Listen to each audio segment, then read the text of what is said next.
Pagbubukas ng Sinulog Festival, formal nang inilunsad sa Cebu. Fluvial Parade at Sinulog Grand Ritual Showdown sa papalapit na weekend, inaabangan na. Si Jessie Atienza sa report. Rise and Shine, Jessie.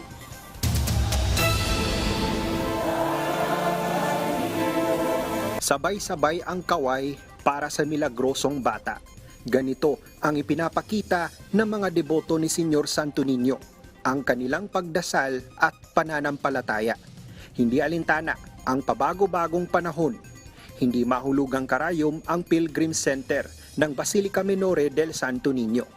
Pagkatapos ng misa, formal nang inanunsyo ni Cebu City Mayor Michael Rama ang pagbubukas ng Sinulog sa Sugbo, Philippines 2024. Ang Sinulog sa Sugbo, Philippines 2024, still One Cebu Island open!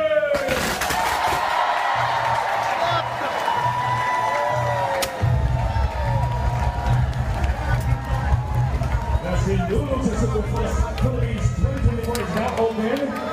Agad sinundan ng isang parada ang selebrasyon na mayagpag ang naglalakihan at naggagandahang sasakyan kasama na ang mga kalesa. May mga sinulog performance pa mula sa iba't ibang grupo sa downtown area patungong Cebu City Sports Center. Naging matagumpay kahapon ang sinulog sa lalawigan kung saan 16 na contingents ang naglaban-laban.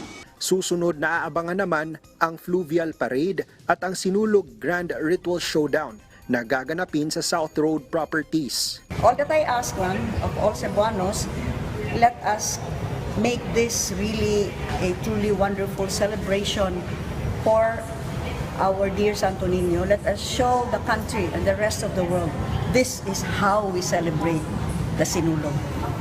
We are the Cebuanos, we are proud to be Cebuanos, and we love our dear Santo Niño. Viva! Pit Senyor!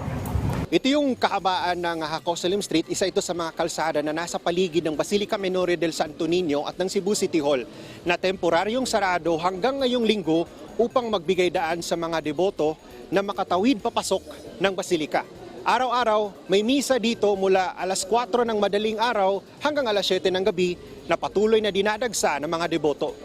Mula sa PTV Cebu, Jessie Atienza para sa Morning Show ng Bayan, Rise and Shine, Pilipinas.